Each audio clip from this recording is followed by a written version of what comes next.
Hello, and welcome to Author Fest.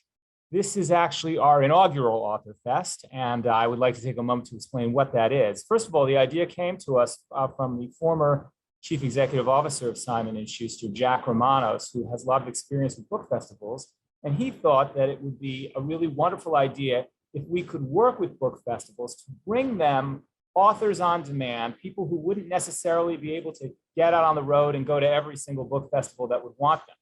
And so for our first event, our inaugural event, I thought who would be authors who would be interesting and relevant to the moment, people who are contributing to our understanding of the culture and history. And it was very easy for me to come up with that selection. By the way, my name is Jonathan Karp. I am the CEO of Simon & Schuster, but just as importantly, I am the editor of Peril by Bob Woodward and Robert Costa, the news-making first rough draft of history that is going to color our understanding of some of the most tumultuous times in recent American history. And it is my pleasure to introduce them now. Bob Woodward is an associate editor at the Washington Post, where he just celebrated his 50th anniversary. He shared in 2 Pulitzer Prizes, one for his Watergate coverage, and the other for coverage of the 9/11 terrorist attacks. He has authored 20 national best-selling books, 14 of which have been number one New York Times bestsellers, 15 of which, including Peril. That needs to be updated. Robert Costa is a national political reporter at the Washington Post, where he has worked since 2014. He previously served as the moderator and managing editor of Washington Week in Review on PBS, and as a political analyst for NBC News and MSNBC.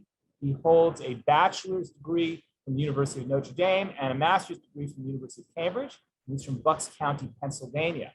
And they will be in conversation with Mindy Marquez, who joined Simon & Schuster in 2020 as vice president and executive editor after a 30-year career as a journalist. Prior to book publishing, Marquez was publisher and executive editor of the Miami Herald and Nuevo Herald, and Florida regional editor for McClatchy. During her tenure, the Miami Herald received 2 Pulitzer Prizes and was a finalist 4 times. So they're going to talk about Peril. This is a nonpartisan book, a nonpartisan conversation, although I have to say that it has amazed me in the coverage of this book, because I was the editor. I know that half of the book is about Joe Biden, but you wouldn't know that from the coverage, and maybe they'll get to that at some point. But anyway, it is an honor to be your publisher. Welcome, thank you for coming, and Mindy, I will turn it over to you. Thank you so much, John. And it's really a privilege to be able to sit tonight with Robert and Bob and talk to you about this the incredible work that you've done. And thank you for everyone who's joining us through book fairs across the country. We have questions that we did get from the audience, but I'm probably going to weave them in toward the end, Robert and Bob. So first of all, congratulations. #1 on the New York Times bestseller list, and obviously for very good reason. As John mentioned, this book broke news. And even now, weeks after its release, we're still seeing the repercussions in the daily headlines. Just today, we saw that Steve Bannon will face criminal contempt charges for defying the subpoena issued by the House Select Committee. And those subpoenas cited your work in Peril. So Robert, I'll start with you. Why does the book matter for the committee? It's great to be with you, Mindy, and thank you so much to Jonathan Karp and the whole team at Simon & Schuster for all of their support and for all the book fairs out there and book festivals. I grew up going to book festivals, still go to book festivals, and so I really appreciate your love of reading. And if you have read this book, thank you. Mindy, to answer your question, you see the themes and the reporting from this book resonating today because our book comes as Congress is investigating what actually happened on January 6th. But as we reveal in this book, it's not so much about what happened that day.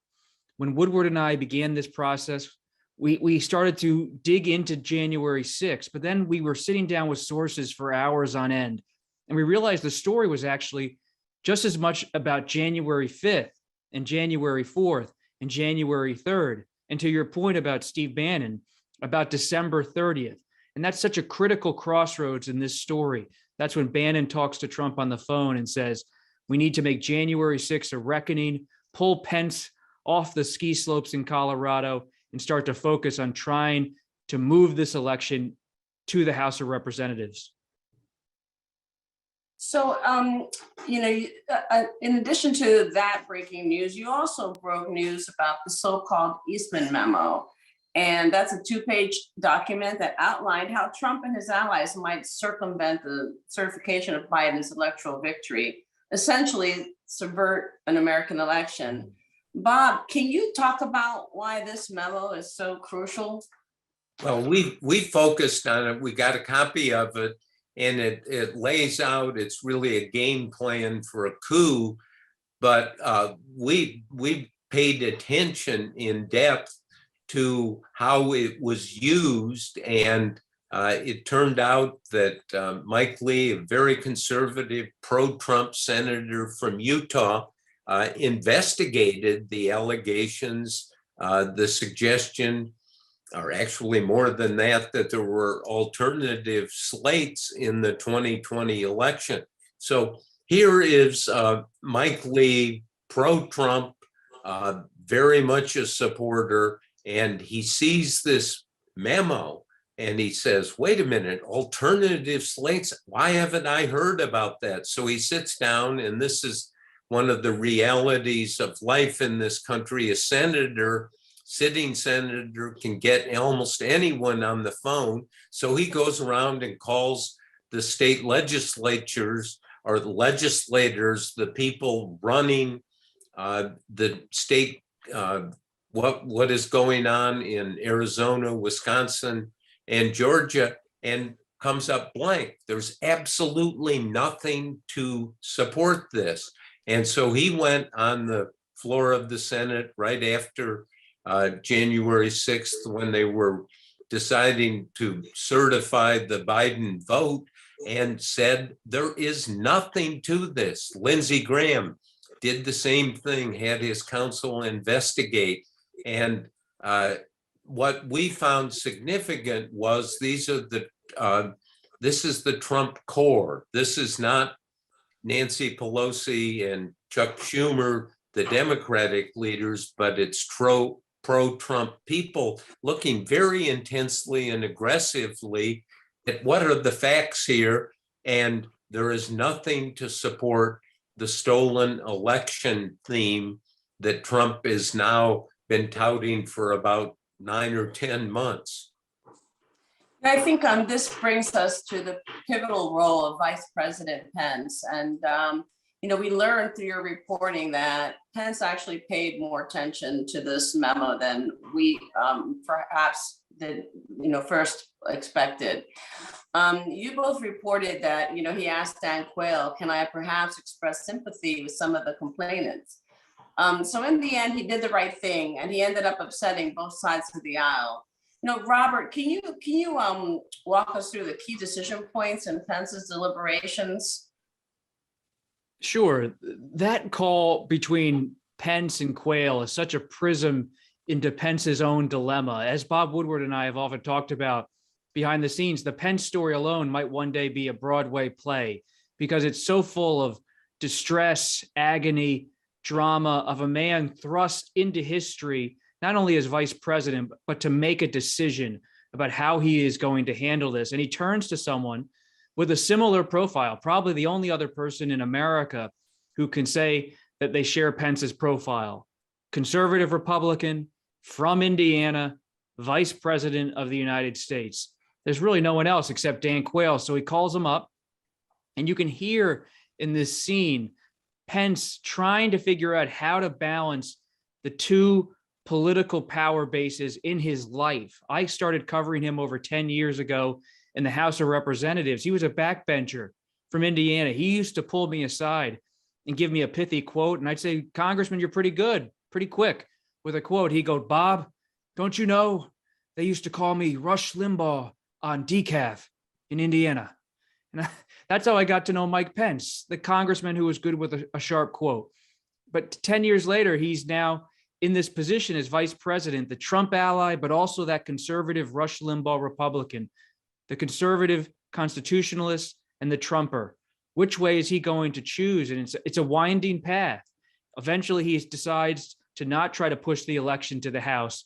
But what a scene on January 5th when the temptation of power, the presidency, is effectively put on a plate in front of him in the Oval Office when the president points out at the crowd outside on Pennsylvania Avenue, the mob, and says, wouldn't it be cool if they said you had the power? Wouldn't it be cool? Wouldn't you want to change an election?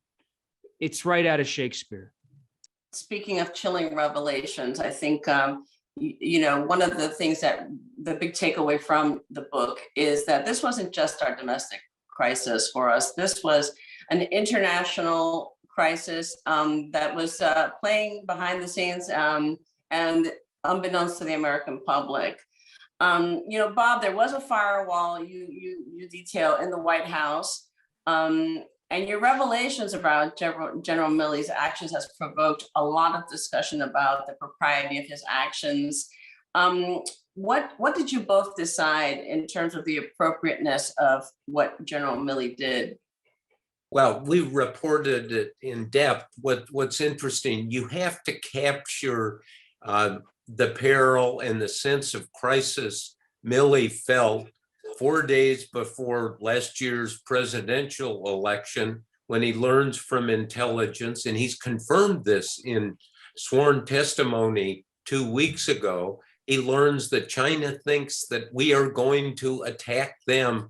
And this is the hair trigger moment for anyone in the military, that the other side somehow thinks we're going to attack them. And as we know in history, what happens, some country that thinks that may strike first move, advantage, Pearl Harbor.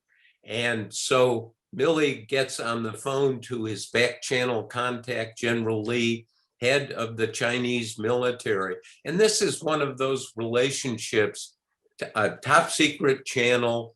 People in the Pentagon and the government knew about it. The public certainly didn't. And Milley says to General Lee, look, we're not going to attack you. You've got to understand.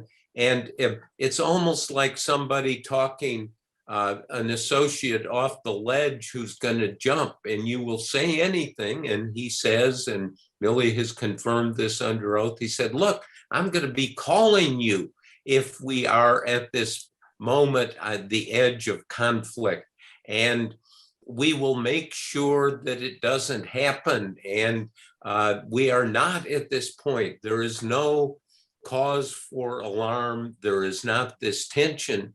And in a very significant way for the national security of this country, General Lee said, oh, okay, I am going to take your word for this, and the crisis abates. But the crisis was building all through last year during the campaign. And after the insurrection of January 6th, again, there's intelligence that the Chinese think, because of what went on and the visual sense of violence at the United States Capitol, that the Chinese looked at this and said, oh my God, the United States is going to collapse. And the world went on military alert, China, Russia, Iran. And we did not know this publicly at all. And Milley again is on the phone to General Lee saying, no, we're not going to collapse. And in the middle of this, I mean, this is true. My colleague Costa is right. This is Shakespeare, because on the same day, same moment, Nancy Pelosi calls Milley, and we have a transcript in the book of this. It's one of the most vivid interactions between leaders. And Nancy Pelosi, second line for the presidency, says, how can you guarantee me that President Trump, who she says is crazy, Milley agrees. How do we know he won't use nuclear weapons to solidify his position as president to stay in office? And it's a very dramatic moment when, I mean, I've never in 50 years seen anything like this, where Milley calls the war room personnel from the Pentagon and says, I need your personal oath assurance that you will include me if there is any order from President Trump for military actions, or God help us, the use of nuclear weapons. And he puts a cocoon around the process to make sure that the country is protected. And it was, and he's been criticized. And I think Costa and I looked at this at great length, and General Milley's only goal is, everything we look at is to protect the country. He realized he had that responsibility as the president's top military person. And you said that in many ways, General Milley's response really can be traced back to that pivotal moment, in the protest over the murder of George Floyd. Can you talk about that a little bit? How that? Good. I mean, real quickly, and Robert knows also about this. I mean, we shared all of our information, but what's so important is that after the murder of George Floyd, Trump went kind of, again, one of these examples of a kind of hysterical mental decline. And he wanted to bring in combat troops to Washington to deal with the Black Lives Matter protests. And Secretary of Defense Esper and General Milley said, this is going to be a nightmare. This is going to be exactly what happened in 1968 after the assassination of Martin Luther King. We can't let this happen. And what they did is they checkmated him in a series of very dramatic scenes in the Oval Office. And the military leaders stopping Trump from doing something that could have been a catastrophe. And what's central to this is they're not looking out for their interests, they're actually looking out for Trump's interests. Because if we bring combat troops to the nation's capital, we could have the sort of clash and cataclysm that we wanted to avoid, the country wanted to avoid, but of course not Trump, because he was angry. So as John noted earlier, although it's not mentioned as often, half of the book is devoted to Biden and his 2020 campaign and ultimate victory. And Biden, of course, is a longtime political player, but this was a different campaign for him, as we learned from your book. Robert, what did you discover about Biden's strengths and weaknesses in your reporting? It was not only about his strengths and weaknesses, it was about him being aware of them. And what you see in Biden in the 2017 to 2019 period is a man who's more self-aware, perhaps, than he was when he ran for president for the first time in 1988, then runs again for a second time in 2008. Those two bids were failures. And when he's thinking about this third bid, it's not so much about Biden being the next Kennedy-esque figure in the Democratic Party. It's about a mission.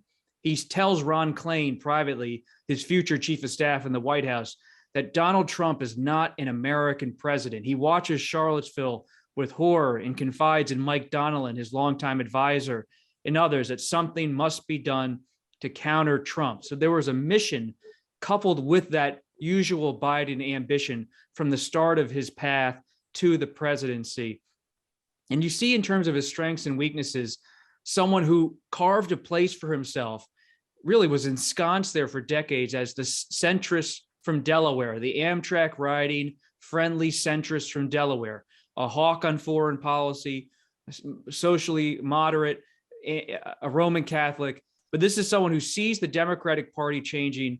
And while he wants to have his candidacy be rooted in being the anathema to Trump, or seeing Trump as the total thing that must be opposed, Biden's decision to run ultimately becomes someone who works with the left side of his party. One of the key scenes in the book that hasn't gotten much attention is in April of 2020, when he has a phone call with Senator Elizabeth Warren after her brother Don dies. And he has this conversation about siblings and how important it is for siblings to stick together. And it shows Biden's human touch. That's part of his strength. And it also shows him trying to address his weakness. He doesn't have this link to the liberal side, the progressive side of the Democratic Party. So he uses his strength, that human touch, that personal Biden outreach, to bolster himself on the left. And that also happens with Senator Bernie Sanders in the book, who instead of fighting Biden all the way to the convention, decides, I'm going to work with Biden because I trust him from my time in the Senate. So this Biden story is about power and about Trump, but also about a man recognizing himself politically in a new way. Of course, now we're seeing that Biden is fairly embattled, right? He's, his ratings have gone down. Afghanistan certainly didn't help matters. Knowing what you know from your reporting, how do you see, the rest of his presidency unfolding? Well, of course, that we get to watch, and Costa has a sign on his computer, which is you should tell him, Robert, because it's assume nothing. And I think that's a really good principle I've learned from Robert about don't assume anything. And so what's going to happen in the future with Biden? It may be good, it may not work out, it may be bad. What we did find, and this is stunning and detailed, in March of this year, before he decided to withdraw the forces from Afghanistan, he had 25 National Security Council meetings or one-on-one meetings with key cabinet officers and participants, or these small group meetings, and he was determined to get out of Afghanistan. We quote him from 10 years earlier when he was the vice president to Obama and did not like at all the idea of sending more troops to Afghanistan. In one of these after-action reviews, then Vice President Biden says, the military does not F with me. He was determined to take control of the situation, but his top cabinet officers, Secretary of State Blinken, Secretary of Defense Austin, go to Europe in March of this year, and the Europeans say you have to slow down. If you're going to withdraw from Afghanistan, slow that process down. So they formally recommended that. They changed their mind because Biden we are getting out. So then in April, when he announced we're withdrawing, it was in effect a summary withdrawal. And you see that in the record, which we are able to publish in Peril, you see that at one point, one of the intelligence people told the National Security Council and President Biden, and this was in March and April, that maybe Afghanistan, if we pull out, will collapse in a matter of months. And of course, that's exactly what happened. So there was a warning here on the table, was not taken. Afghanistan, it is unbelievable. I spent the last part of the last 20 years since 9/11 on the Afghan story and the US presence there and how we got there and what it meant. And people who are veterans, and there are literally thousands of them, of the Afghan war, are just truly shocked that we now have a situation where the Taliban is in Kabul and ruling the country. Robert, I don't know if you had any more to add to that, or if you wanted to talk about it in the context of the Democratic Party and you know, what does the party need to do now in order to really respond and buffer, you know, for, you know, the next election? What we saw at the onset, the beginning of the Biden presidency, was this enormous energy to pass the $1.9 trillion rescue plan, that this was going to be how Biden put his stamp on the early months of his presidency, major spending, looking up at FDR on the wall of the Oval Office and saying, this is the kind of presidency I want, working with progressives to be transformational. And he got it done. He had to push Senator Manchin, who was wary of this level of spending, around. And we detail that in the book about how Biden, in his own way, is taking that personal approach to legislating. But after the rescue plan passes, there's an interesting moment in our reporting in the book where all the eyes turn now to something beyond spending. While spending and infrastructure have certainly remained front and center in Washington, there's something deeper after the insurrection, in the wake of the insurrection, even months later, beyond the committee itself. There's a feeling in Washington that democracy is under attack, especially in the Democratic Party, though in some corners of the GOP. In the Democratic Party, people like James Clyburn, the House Majority Whip, whose endorsement all but cemented Biden's victory in South Carolina and perhaps the nomination. Clyburn's wondering privately, after the rescue plan passes in the spring of 2021, what is this party going to do, the Democrats, with this majority now in the Senate, albeit narrow? What are they going to do about voting rights? Can they break the filibuster? Because they will see Republicans in the states on the march, passing voting rights laws in Republican legislatures, doing things to get ready for the Republicans in 2022, in 2024. And Clyburn is pushing someone like Manchin, who comes to his office on April 21st of this year, pushing Manchin to break the filibuster so the Democrats can pass voting rights legislation. But that has yet to happen. Manchin has resisted breaking the filibuster to do so.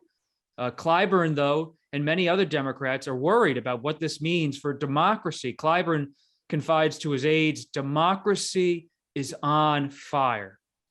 And that sentiment has continued to be pervasive in the party, both in Washington and beyond, because there's a lot of fear now in the Democratic Party when they look at Virginia being a 50-50 race in many respects for the gubernatorial race coming up next month. They look ahead at 2022 and wonder, could Trump come back not only in 2024 and win the Republican nomination, but have an easier way of maybe changing the way the Electoral College counts votes and electors are selected if election laws are changed and Trump allies are installed in all of these positions. And that's an unsettling feeling for many Democrats, and it's fueling the debate today.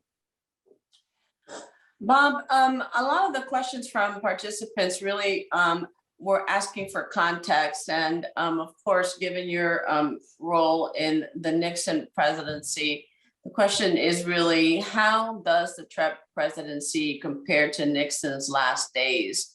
And how is it, you know, very different? Well, I mean, one way it compares, which surprised Robert Costa and myself, and that is that there was this national security crisis, and Chairman Milley, after being directed by Nancy Pelosi, you've got to give us some guarantee that President Trump is not going to shoot off nuclear weapons. Now, remember, this is January 8th, 2 days after the trauma of the insurrection. Trump's got only 12 days in office. And so Milley called in and got a pledge from people in the war room that they would not take any orders from President Trump without including Milley in the room. This is exactly what Secretary of Defense Schlesinger did in 1974 with Nixon and the worries about Nixon's drinking, his depression, his instability. And so a very, almost identical order was put out. So this is the only time we know that this has happened. So this was that extraordinary moment. But what is really, truly interesting, if you'll bear with me for a moment, is the different response by the Republican Party now in 2021 versus 1974. After Nixon resigned, Barry Goldwater, who was the conscience of the Republican Party, had kept a diary, and he invited Carl Bernstein and myself up to his apartment in Washington and got out the whiskey and said, I'm going to read my daily dictation. And he got out the dictation from August 7th, 1974, a couple of days after the smoking gun tape was released. And Goldwater recounted a scene in the Oval Office where Nixon called Goldwater, Republican leaders from the Senate and the House, and they said, we're going to let Barry speak for us. So Nixon, kind of always uncomfortable, joked and said, well, Barry, how many votes I know I'm going to be impeached in the House. How many votes will I have in the Senate? 20, which of course would not be enough. He would need 34 under the Constitution to stay in office. So then Goldwater says, Mr. President, I've counted noses in the Republican Party, and you have 5 votes, and one of them is not mine.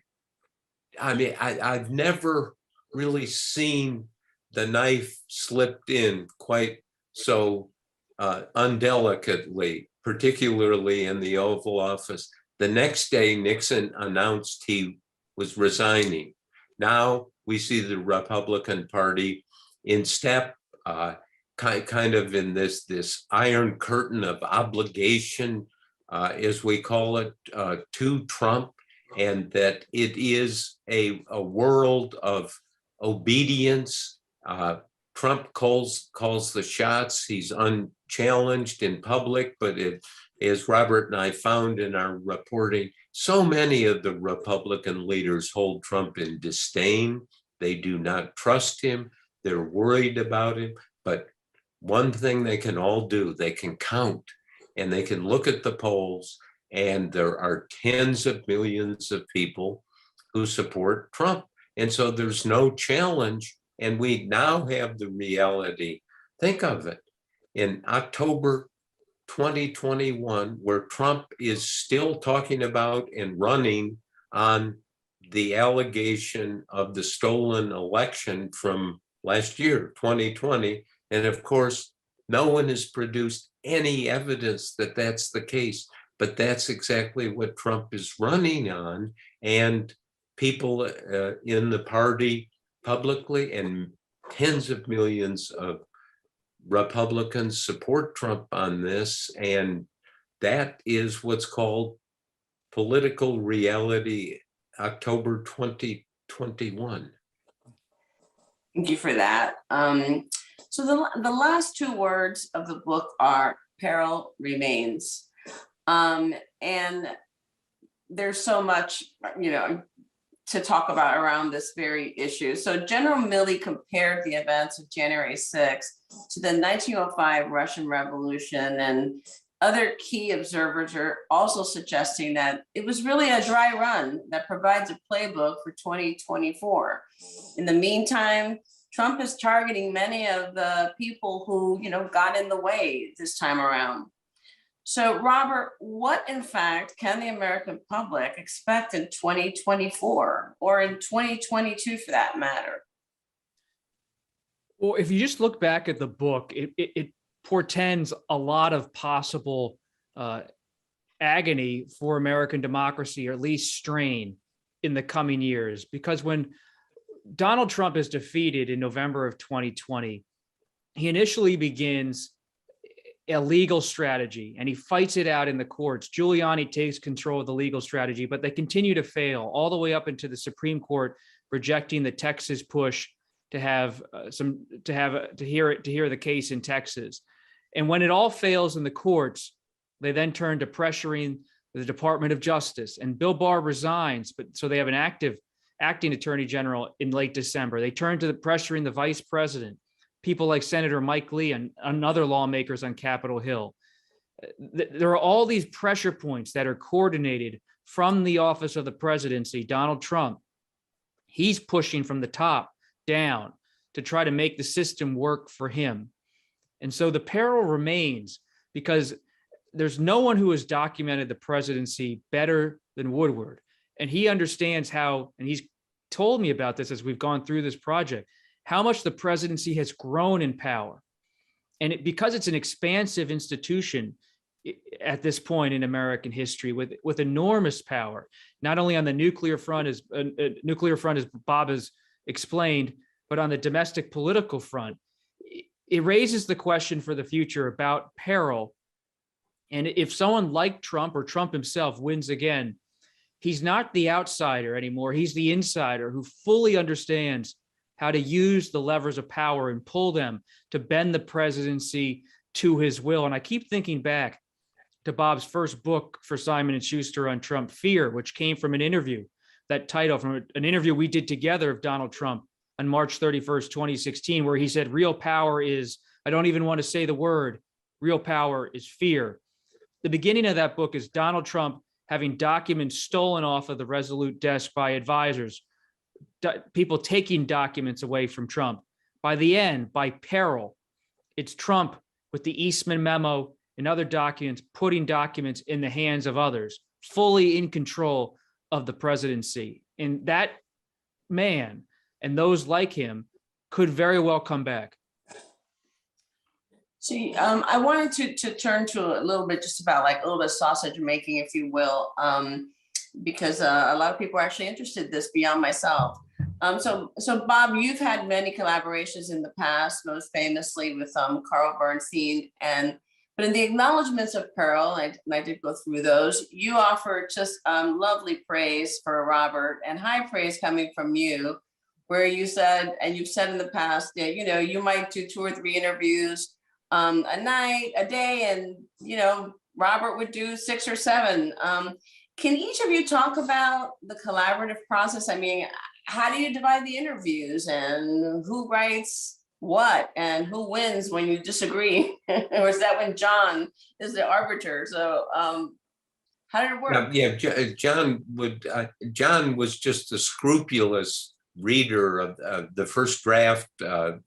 Couple of days after we sent it in, we got an extensive memo. And then he said, I'd like to get you guys on the phone and go through the first draft page by page. We spent 3 hours doing this. You have not lived as a book author unless you have John Karp go through your first draft page by page with questions, with suggestions, and they all absolutely made sense. We have different sources, different experiences, and we were instantly aware that we had to what we call saturation reporting. We had to look at everything, and we're looking back. We're not trying to predict the future. We're trying to say what happened, and that's how we discovered this whole Pence story, which is one of the most dramatic political odysseys that I've ever written or read about, and the national security crisis. And so what we're doing is taping all our interviews with the permission of the people, doing it on deep background where we make it clear we're going to use all the material, we're going to confirm it, but we are not going to say where it came from. And then we had literally 6,000 pages of transcript. That's roughly 20 books. So we had to reduce it to 1 book. And we had my wife, Elsa Walsh, who's an editor, worked at the Washington Post, was a staff writer for the New Yorker, scrutinized everything. Claire McMullen, our assistant, transcribed, thought, asked questions, would always be kind of the stimulus of, well, wait a minute, you need to go back to this person for a third interview. So it was a team effort.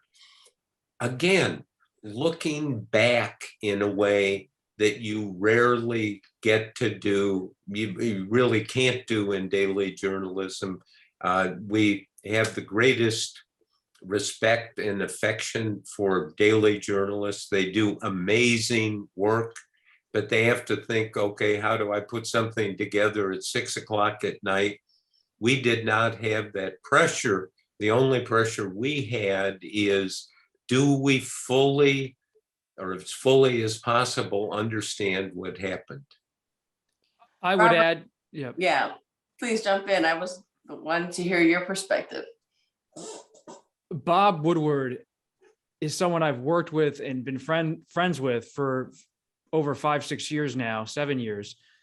But working on this project with him has been such a joy, and he's a generous spirit and he's a modest person. So let me just say a couple of things. One, he has immense love for reporting, and that was infectious, especially to me after a grind of a presidential campaign and 7-8 years at the Post, going 24/7 essentially every day as a reporter, to step back and to really dig deep into an investigative reporting project and to work with someone who has such dedication to the craft and the method.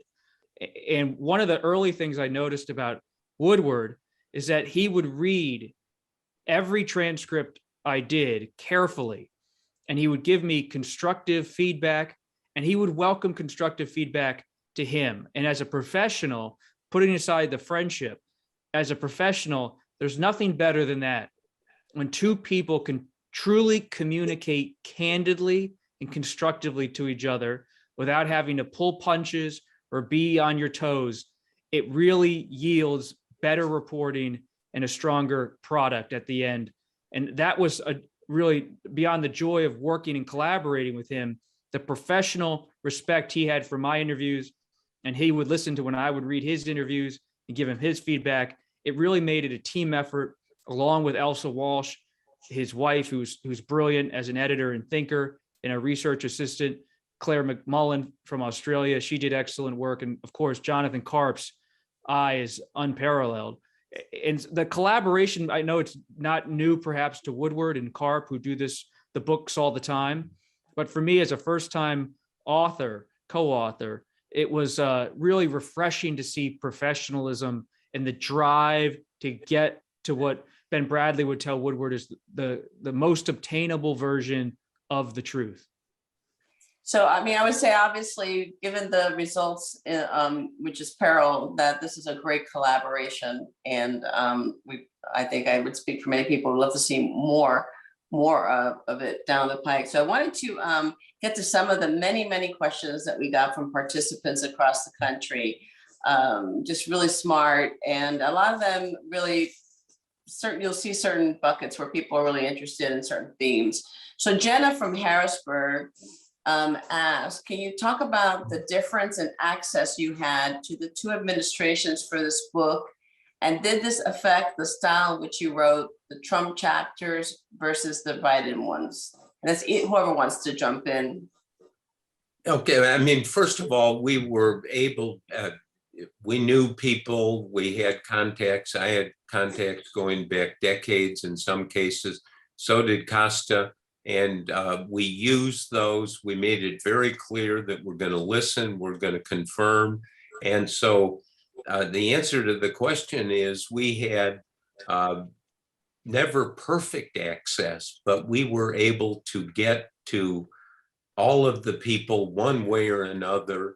And you see in the days after the election, some of the great Trump supporters, like Secretary of State Pompeo, is telling people, oh my God, Trump is in a dark place. And Pompeo, who was an advocate for some sort of military action against Iran, finally gave up and said, I'm not dealing with effing Iran anymore. And the CIA director worried that Trump would strike Iran just out of ego. So one way or another, as they Polonius says, by indirections are directions found, and we were able to do that, I believe. So in a similar vein, David in Boston, again, a lot of other folks asked that he wants to know, how is it that Trump kept talking to you after your last two books? And for both of you, what was it like? What was he like during the interviews with him? Well, I interviewed him for 10 hours, 18 interviews last year for the book Rage, about his handling of the COVID-19 virus. And he declined to be interviewed for this book by Costa and myself. But when we said something a day or two ago, he tweeted, because what we were saying was Trump is the powerhouse in the Republican Party, and have never seen a former president with this political sustaining power. And so he tweets out what was said, and so but he's still not calling us up and doing interviews. Robert, here's Catherine from San Francisco asks, how do we safeguard against this happening again? And how do we erect safety rails to protect our democracy? Well, I appreciate the question. It's not for a reporter to take a public policy position or to even advocate, but I was recently speaking to some readers who asked a similar question, and they kept pushing me to give them something. And I would offer this, and it's not self-serving, but I really mean it sincerely. The best thing to do if you're concerned as a citizen is to read more, think more, talk more with your neighbors. Because one thing I have detected as a reporter when I'm out on the campaign trail is people will say to me, right or left, I can't stand what the other side's doing. I just can't stand it. It's ruining this country. And I said, well, when's the last time you spoke to them? Oh, well, I'll comment on their social media. I said, well, maybe pick up the phone or have them for a cup of coffee. I'm not a political person. I'm just a reporter. But one of the things I think brings people together as readers is civic knowledge and civility. And a little bit more of that is always welcome.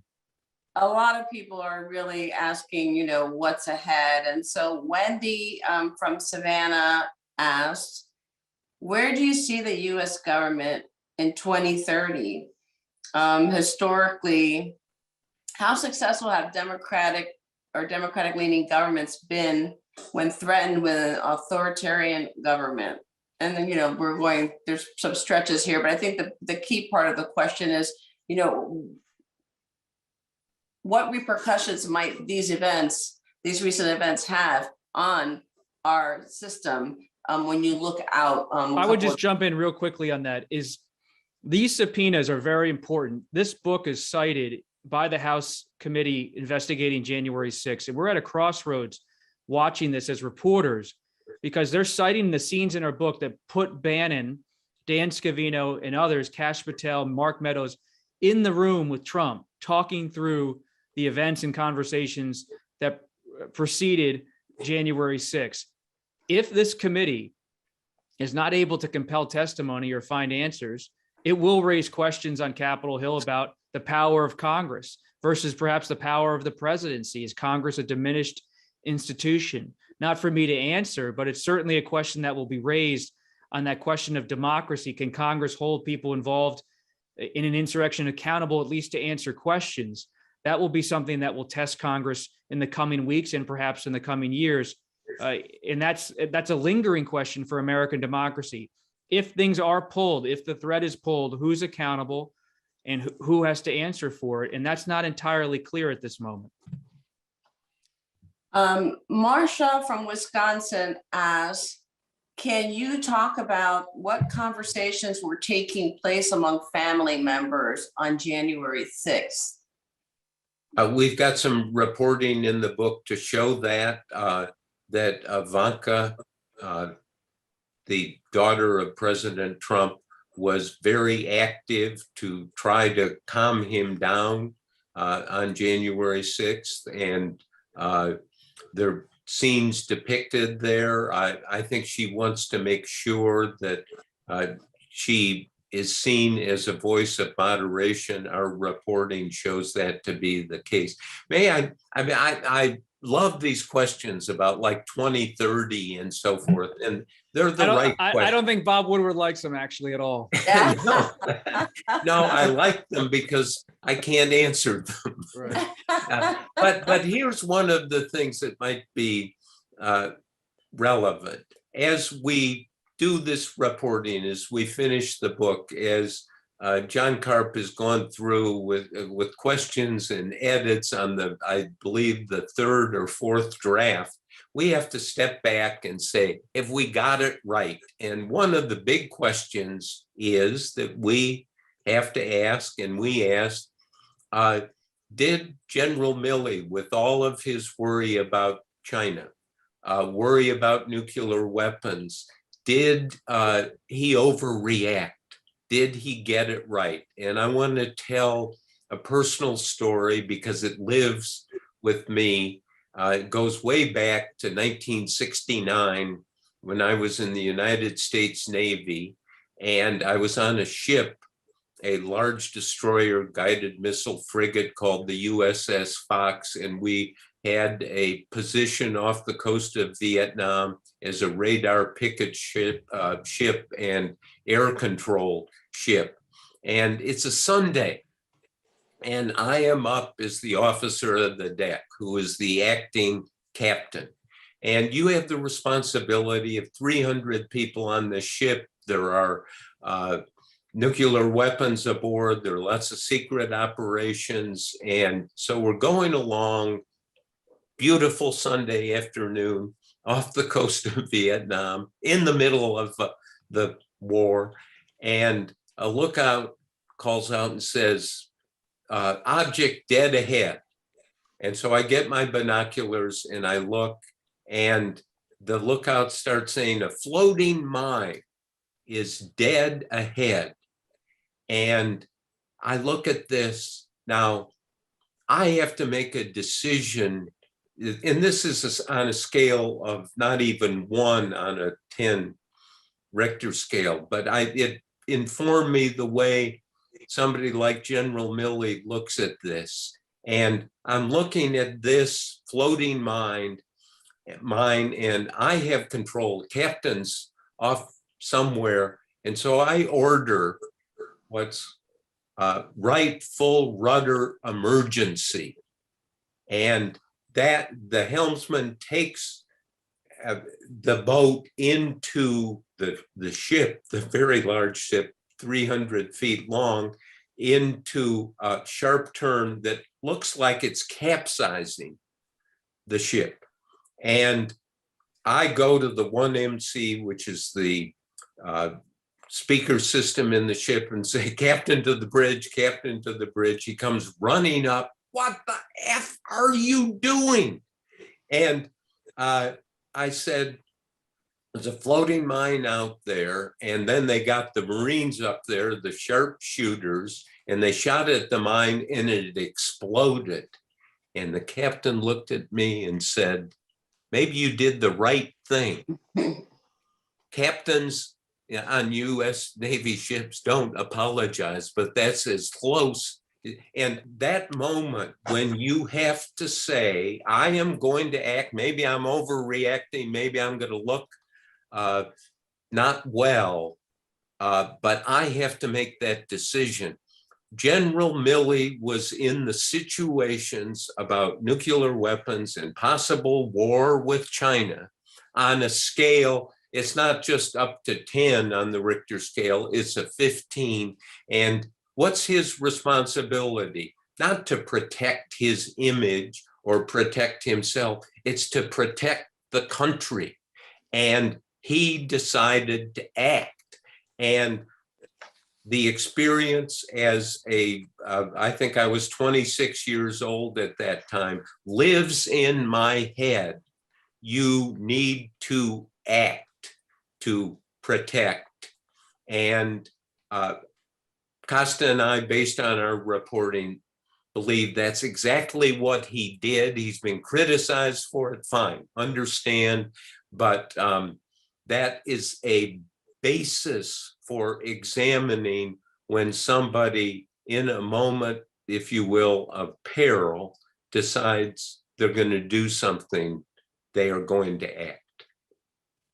That's terrific. That's a great story, a personal story, and I think very fitting for what to really talk about Millie's role in this whole really important moment in our history. I think we have my time for maybe one more question. So Robert, I'm gonna ask you this, and it kind of pivots off some of the conversations we had earlier, which is Alan from New Orleans is asking, you know, in spite of everything, why do you think that Trump still has such strong support in the Republican Party? This is about revenge. Brad Parscale, his former campaign manager, says privately in the book to others that Trump had an army for Trump. He wants it back. And if he runs again, it will be for vengeance. And we see him on the campaign trail galvanizing his supporters. The election was stolen, he cries, and he uses wartime language that steals the rhetoric of Winston Churchill during the World War II, where he says, "We will never surrender. We will never give in. We will always fight." And the people have roared to him in the Republican Party, and they see him as their anti-establishment standard bearer, stoking various grievances across the board. And that has not gone away. His polling shows him more popular than ever because of his faults and his flaws in the eyes of his critics. People love that he has enemies who they also despise. And it just comes through at the end of our book that this is a political figure gaining traction in his own party rather than losing it. But we'll see. As Woodward and I always say, assume nothing. Who knows what's next?